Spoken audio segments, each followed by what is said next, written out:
Bom dia, meu nome é Ricardo Bentin e com a ajuda de Deus iremos trabalhar agora um pouquinho daquilo que se conhece como os campos vetoriais.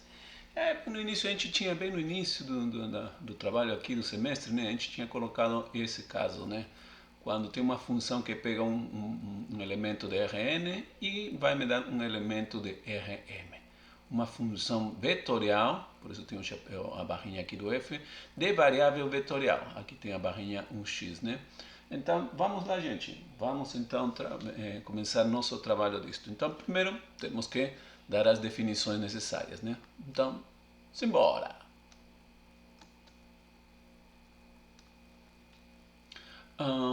Bom. Nossa definição de função vetorial vai ser mais ou menos formalmente assim, né? Sejam os f sub i's minúsculos, observem, esses são campos escalares, são m funções escalares contínuas e diferenciáveis em ARN.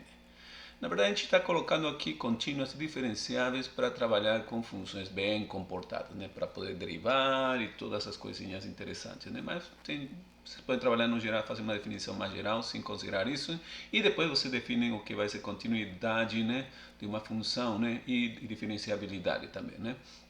Bom, a questão é que a função vetorial vai ter como componentes cada uma de essas m funções escalares. Aqui f1, f2 e vai até o fm, certinho? Então, eu construo uma função vetorial como uma composição, um conjunto, uma m upla de campos escalares, m campos escalares, certo? Sendo assim, nossa função vetorial, de variável vetorial, vai de Rn para Rm de mamãe. Continuemos então.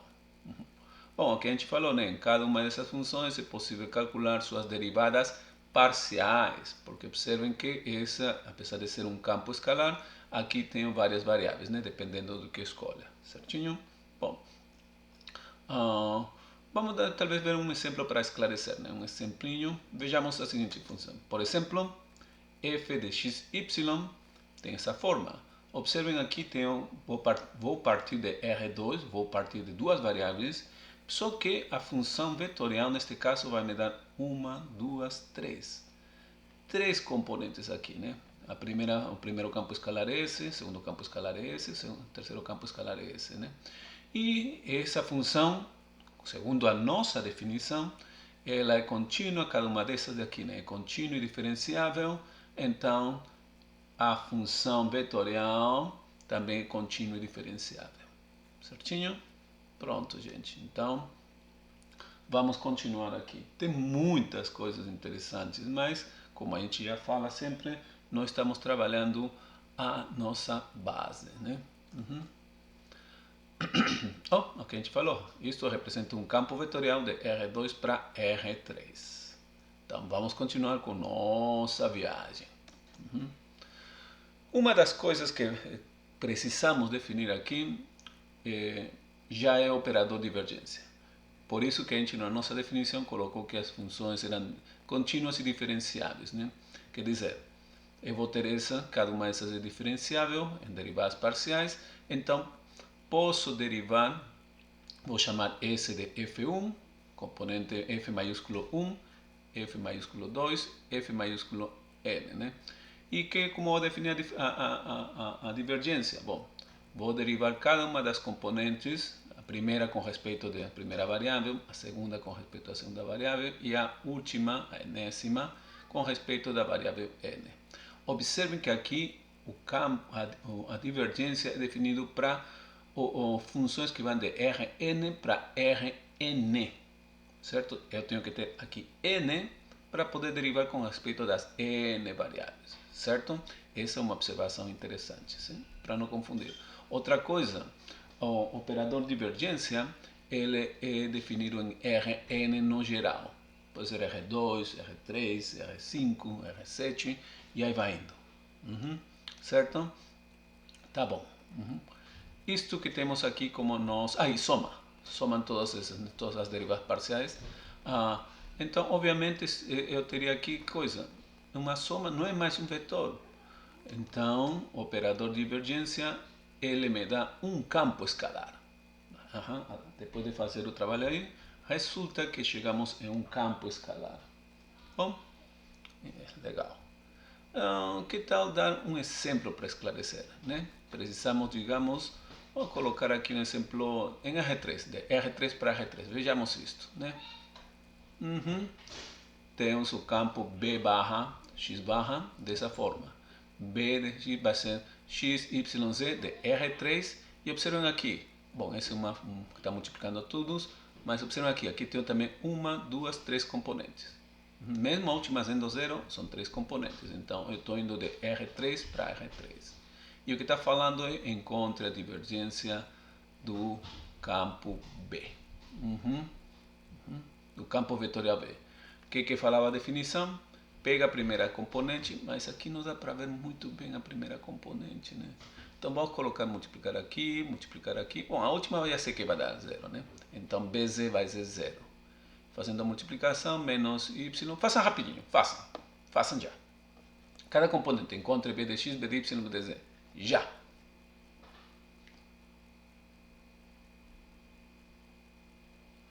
Ok, vamos conferir. Temos que... Tcharam! Isso daí. Não é difícil, né? Não é difícil. E agora, a questão é que, para continuar e tentar calcular a divergência, eu preciso derivar a parcial da primeira componente com respeito à primeira variável, que é x. Então, tenho que derivar isto com respeito de x. Bom, mas aqui não tem x no numerador, só tem x no denominador. Isso quer dizer que quando derive aqui, o resto é constante. Então, vou ter, não esqueçam que aqui está como se fosse menos 1. Vamos derivar, tá bom. Vamos derivar isso. E aqui também, quando eu vou derivar b de y com respeito da variável parcialmente y, só tem aqui, e essa derivada com respeito de z vai ser zero, né? Então, façam agora, bora. Trabalhando, certo? Encontre a derivada parcial de b de x sobre a variável x. Bora, já!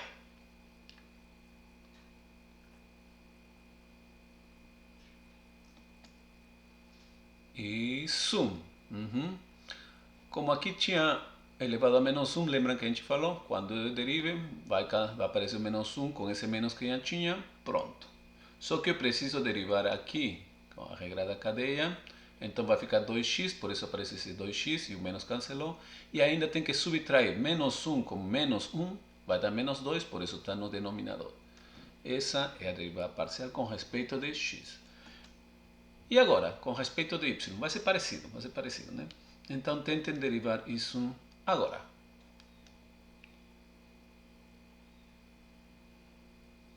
Bom, depois de que vocês tenham feito a pausa, então, vejamos, é isso, né? Só com um sinal negativo aqui, porque o outro era positivo e depois da derivada aparece o menos e vai indo por aí, né? Aqui também fica 2, aqui aparece agora o y, porque eu vou derivar esse de aqui, né? Essa partezinha de aqui. Legal. E com respeito de z, bom, essa é a mais fácil, né? Não vou dar nem pausa, não vou pedir nem que vocês deem pausa. Então, deu zero. Agora, então, a divergência vai ser soma S mais S mais S. Façamos então, da definição, temos que somar, né? A primeiro que calculamos, segundo que calculamos, terceiro que calculamos. Quer dizer, somamos, olha, esse com esse são igualzinhos, só que tem sinal trocado. Cancela. Isto dá zero. Mais zero. Chegamos assim, finalmente, que a divergência pedida deu zero. Interessante, né? Na verdade, o que aqui a gente estava trabalhando, né? É um campo magnético de um condutor retilíneo percorrido por uma corrente elétrica. Quer dizer, um fio. Se vocês têm um fio, digamos o fio do seu... hoje em dia todo mundo tem seu celular, né?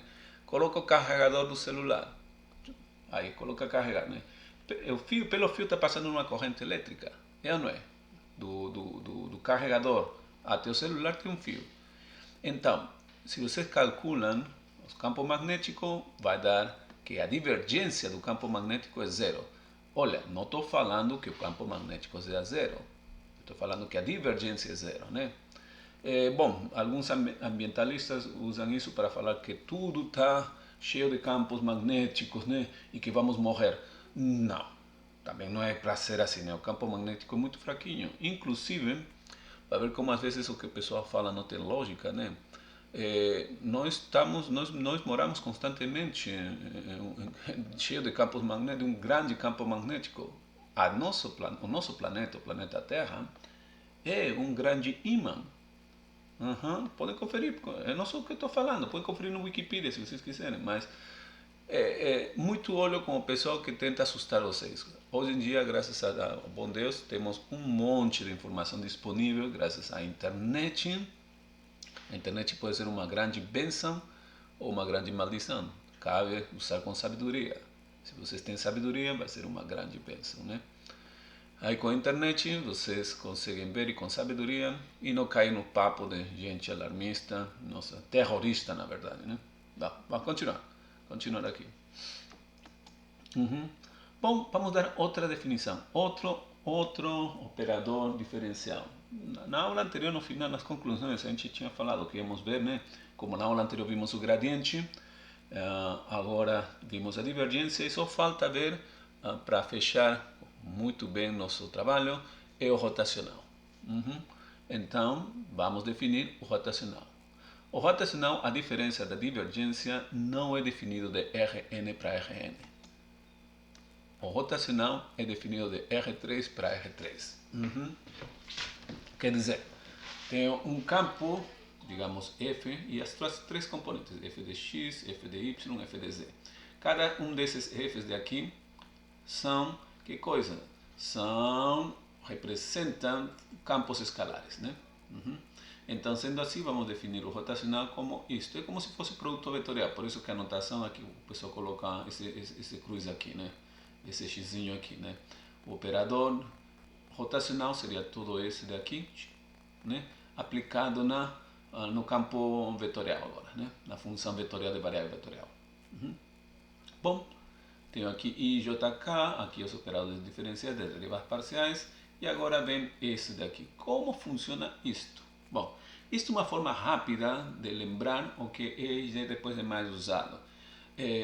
Essa definição salva a pátria, porque é bem fácil, né? Só colocar I, J, K, derivada parcial com x, y, z, f de x, f de y, componentes, né? Componente x, componente y, componente z. Então, se você lembra isto, você só desenvolve a questão dos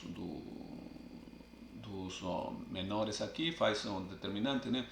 Bom, aqui isto está errado, né? Aqui deveria aparecer o rotacional de f de x é um campo, vamos ver, ainda não vimos, né? Era então para apagar, era para esse daqui, esqueça, né? Sempre acontecem os pequenos erros, por mais que a gente revise 2, 3 vezes, mas somos humanos, errare humanum est. E perdoar é dom divino, né? Então, talvez por isso seja bom ter fé em Deus, né? Porque a gente pode achar um perdão aos nossos erros. Tem gente que se martiriza porque, nossa, eu errei, blá, blá, blá, blá. É interessante esse ponto de vista, né? E depois aí, como não tem esses sentimentos de culpa, tem que ir no psiquiatra, no psicólogo e ainda fica pior. Eu nunca tinha pensado nisso. Ok, vou continuar agora. Apagando esse erro daqui. Somos humanos. Vamos lá. Agora vamos expandir esse determinante da definição de isto, desse determinante. Isto, né? Agora tenho os determinantes menores. Sempre tem aqui um sinal menos, né? É a regra, mais, menos, mais. Agora vamos então fazer aqui, esse com esse, quer dizer, operador, agora sim, vamos fazer esse primeiro, depois vocês fazem o segundo. Eu vou falar como se faz, e vocês fazem esse segundo e esse terceiro, tá bom? Aqui vou ter esse com esse, então seria a derivada parcial com respeito da variável y da função f de z, menos, porque estou desenvolvendo, a derivada parcial com respeito de z da função f de y agora, né? Essa seria a componente na direção I. Primeiro. Agora você vai fazer S com S e S com S, sem esquecer do sinal, certo? Qualquer coisa vocês trocam aí. Bom, agora então é hora de fazer, deem a pausa, já!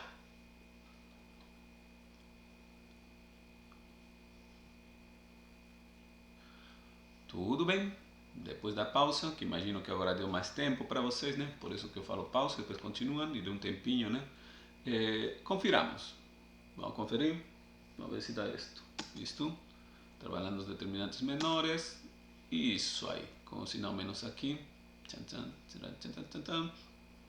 Essa expressão facilita os cálculos, né? Só que tem que saber como chegar nela através da regra. Aqui tem uma coisa que imagino que nessas alturas, não sei, talvez possa ser que sim. Possa ser que sim, porque já havia gente que fazia doutorado que queria decorar tudo, né? Não sei nem como chegaram até aí, mas tudo bem. Não tentem decorar expressões, tentem deduzir expressões. Nós temos nossas definições básicas e através disso deduzimos. Porque se vocês tentam decorar isto, nossa, é complicado. Pode ser que vocês consigam até o dia da prova, mas e depois da prova? Depois na vida profissional? Essa talvez uma grande luta que tem com a matemática no Brasil. Tem ensinado que a matemática decora a fórmula, aplica a fórmula, acha o resultado da fórmula. Não é por aí não. A filosofia temos as definições, deduz a fórmula, a construção lógica e trabalhe logicamente com a lógica, né? Com ela. Então, bom, a gente já fez isto justamente para facilitar depois. Essa expressão facilita os cálculos depois, né? Já temos, está fresco. Quando está fresco, a gente lembra, né? Não estou falando que vocês têm que virar gente fresca, né? Mas estamos indo por aí. Bom, Bom, vamos dar um exemplo então. Vamos dar um exemplo para fixar um pouquinho mais, tá? Bom, seja o campo E de X, campo vetorial com 3 componentes. Lembrem que para rotacionar tem que ser de R3 para R3, definido como isto. Uau, essa raiz quadrada, x cubo, x, y, z. Tá, sim, aqui são 3 componentes, estamos certos, estamos certíssimos, né? Agora fala cálculo rotacional, blá blá, do campo. Ixi Maria, né? Bom, primeiro vamos reconhecer cada uma, aqui está um pouco mais fácil, né? Cada uma das componentes, é de x quem vai ser, é de y quem vai ser, é de z quem vai ser. Está fácil, mas é importante que vocês façam. Então, pausa, a trabalhar.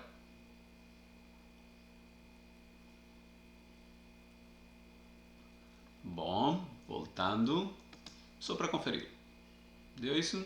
Né? Era só pegar tudo esse monstrão aqui, multiplicar por x no primeiro caso, por y no segundo e por z no segundo caso. A questão é que agora tenho mais derivadas parciais, porque no rotacional, se eu perguntasse para vocês lembram qual seria a hora rotacional, a expressão?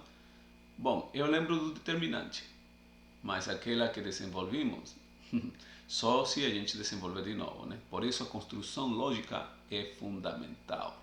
Matemática é construção lógica, são construções lógicas, por isso que é bem sustentada. Bom, já da definição, fazendo da definição, não a definição, fazendo expansão, nós teríamos isto, né? Isso mesmo. Agora, né? E teríamos que pegar as componentes de x, em ordem, né? E de x e derivar com... Olha, e de x só tem aqui, aqui não, e aqui. E observem, e de x é derivar com respeito de z, e de x é derivar com respeito de y. Não tenho derivada de dx com respeito de x. Interessante. Interessante, né?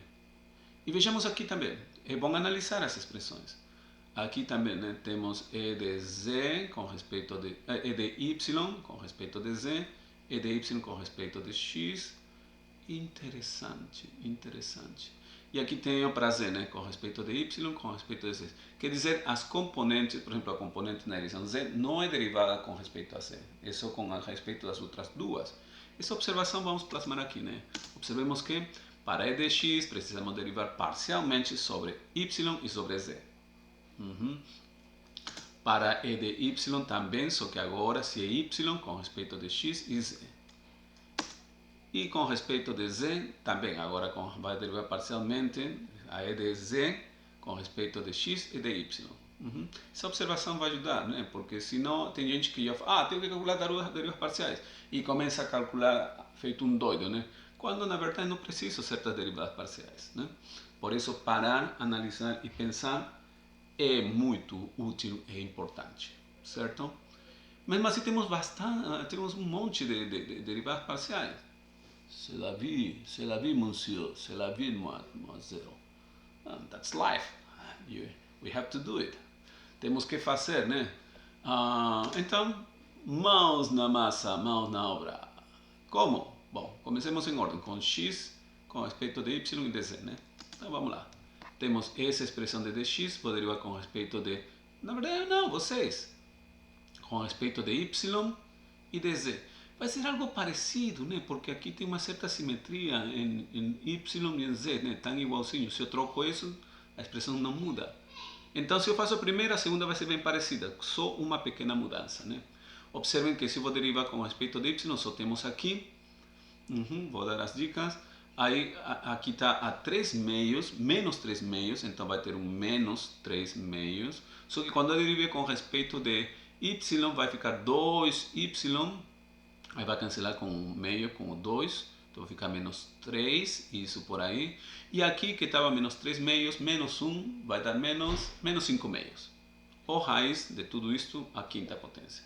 Essa seria a derivada feita mentalmente, né? Mas para quem é macaco velho, fica fácil. Para vocês que estão ainda começando a engatinhar aí, então façam.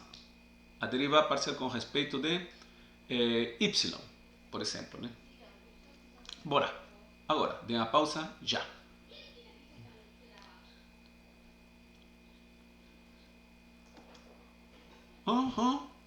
É isso que a gente está falando. Tem um menos aqui, né? Cancelou 2 aqui. É isso mesmo, isso mesmo, isso mesmo.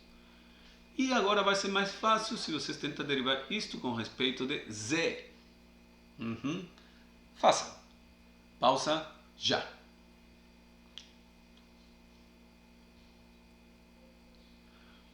Voltando, eco, vejamos, deu isto daqui. É legal, né? Aqui tinha x, se derivou com y, aparece um y. Se derivou com respeito de z, aparece um z aqui. Menos 3 vem da derivada e raiz aumenta a quinta. Legal. E como seria então para EY? Parecido, parecido. Por isso é importante fazer bem feitinha a primeira expressão, né? Às vezes a pessoa quer fazer, não, né, na segunda eu corrijo. Para que, gente? Na segunda não corrige, na terceira também não, e vai arrastando. Então, sempre que comece, né, aí faça já. Em Israel tem uma frase, Im lo achshav en matai, quer dizer, se não é agora, é quando? O pessoal, se não faz as coisas agora, fica atrelando e nunca faz, né, em outras palavras. Então, e faça bem feito. Faça bem feito, né? A obra tem que ser bem feita, porque isto me serviu de base para isto. E também observem aqui, né? Para esse. Esqueci da pausa, mas já mandei. Não, agora deem a pausa já e façam outro. Já.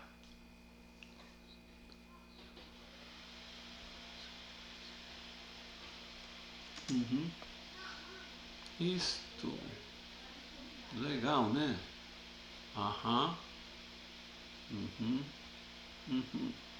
Gente, se vocês lembram, deu isso, né? Tá. Mas se vocês lembram, eu estava pensando em voz alta, se vocês lembram da última expressão daqui, né? Eu não gosto de voltar aos slides, mas vamos voltar aqui, né? Porque acho que não falei para vocês, né? Vamos ver aqui. Esse daqui. Esse daqui. Observem, derivada parcial de EY com respeito de x e de EX com respeito de y, com menos. EY com respeito de x, EX com respeito de y, menos. Agora, vejamos como fica por aqui. Vamos precisar essa e essa. É y com respeito de x menos esse daqui. É x parcialmente com respeito de y. Esse daqui.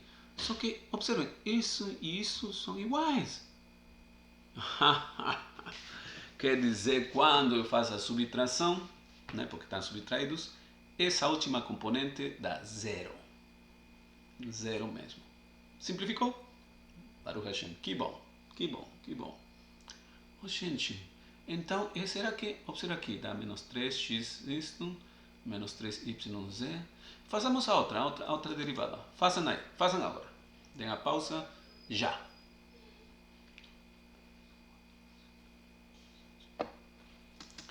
Bom, de isto, conferiram. Façam a derivada de I e Z com respeito de Y agora.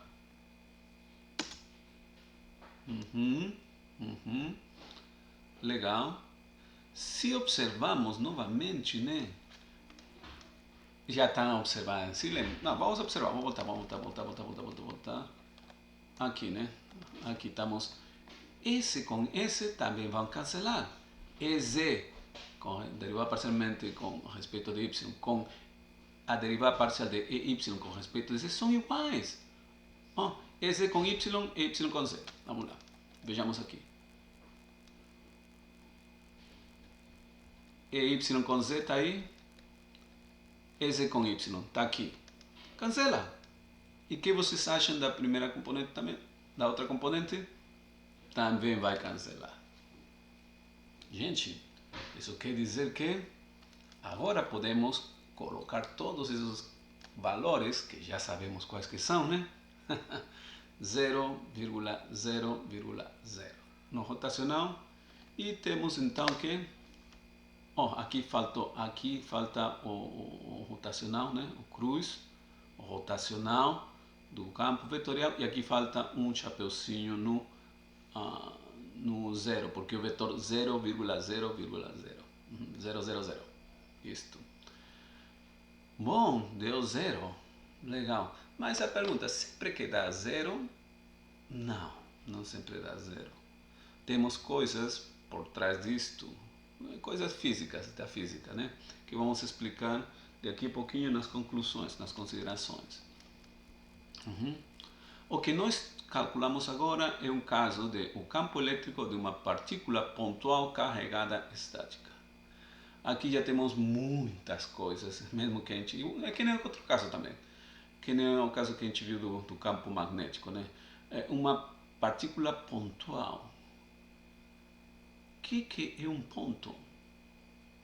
Na física sempre trabalham. Uma partícula pontual vai, tudo é tratado como um ponto, mas será que o ponto existe ou somente uma abstração matemática que nos ajuda a poder construir as coisas?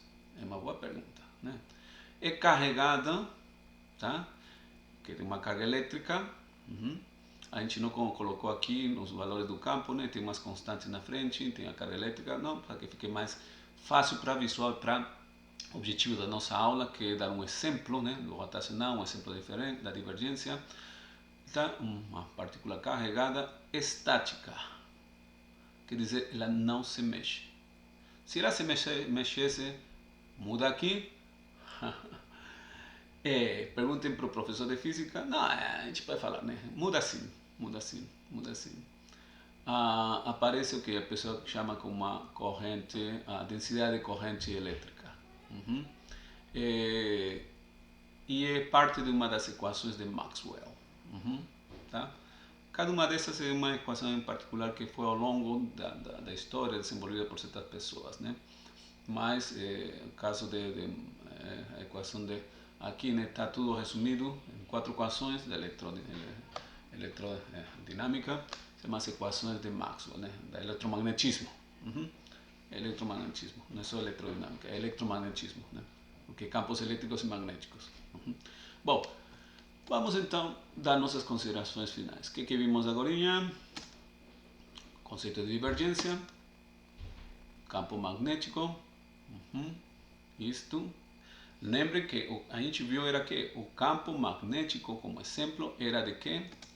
De uma linha reta. E deu zero, né? A pergunta é sempre dá zero? A resposta é Sim. Vai falar, mas como? Não é um caso especial, caso de uma linha reta? Bom, esse daqui tem uma explicação bem interessante.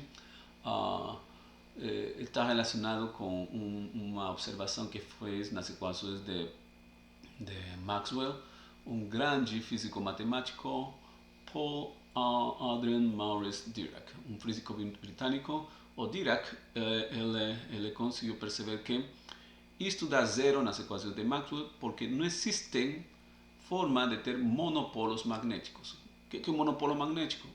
Vamos ver, né? Se eu tenho um ímã, vocês já quebraram um ímã? Aparecem dois imãozinhos, né? Polo positivo e polo negativo. Se eu quebro isso, também. E se eu quebro mais, por mais que eu quebre o ímã até o infinitesimal, sempre vou ter que coisa? Polos magnéticos e polos positivos e polos negativos. Dois polos, né? Um dipolo magnético. Dipolo. Uhum. A Terra é um campo, temos um norte magnético, um sul magnético, né? Temos, a Terra é um grande ímã, como a gente falou, né? Aqui está falando que não é possível ter monopolos magnéticos. O Dirac, ele conjecturou, e até agora é uma questão que tem aberto, né? Que talvez não é que não seja possível, talvez seja que é tão pequeno que nossos instrumentos de medida não conseguem ver eles, que é diferente. Uhum. E aqui então se apareceria uma densidade de corrente magnética, um J, e uau, mudaria muita coisa, porque agora poderia ter correntes magnéticas e seria um avanço tecnológico formidável, né? Mas ainda achamos que sabemos tudo, mas tem muita coisa que ainda não sabemos, né? Nos falta humildade e lamentavelmente o ego tem preenchido no mundo todo, no mundo todo acadêmico, né? Bom, também trabalhamos o conceito rotacional e demos o caso de um campo magnético, né? Uhum. Aqui, aqui apareceria uma densidade, claro, densidade magnética, desculpem, o campo magnético. Uhum. Não, aqui o campo elétrico.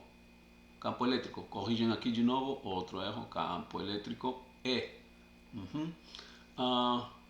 Bom, e calculamos para uma carga elétrica estática. Isto sim é eletrostática. Ponto A, já sabemos que é o ponto das suas coisinhas, deu isto de aqui, né? Zero. Bom, gente, para não continuar, porque senão eu fico falando demais e combinado foi uma coisa e temos que cumprir uma palavra, ficamos por aqui. Shalom, shalom.